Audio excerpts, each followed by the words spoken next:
A lot of music is rather simple with respect to all of music history, and some, that is to say, a very tiny minority of music desires to push in terms of complexity.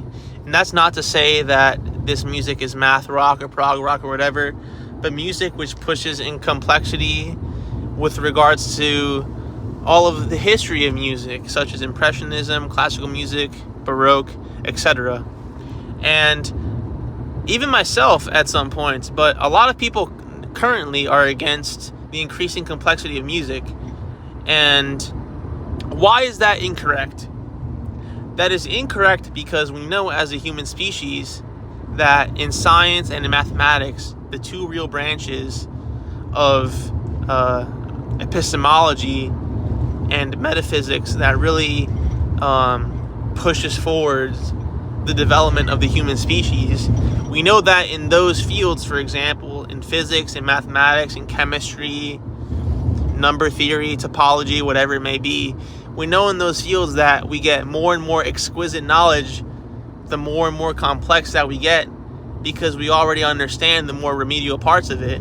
And so we can only get more complex as to not regress backwards and get more stupid. The same is true for music, because just like physics or mathematics, music is a language,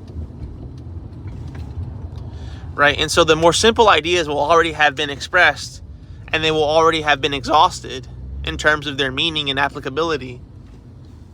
Perhaps not so much the applicability, but they will certainly have been nearly exhausted for sure. And so we get more and more complex music, and those who desire to really push music forward create a more complex music. And it's not to be more complex to bewilder the masses or to confuse them or to be unpalatable, but it is because our language is evolving, continuously evolving. And if we fall back, then music is not really progressing, just as mathematics or physics would not progress at all. Thank you.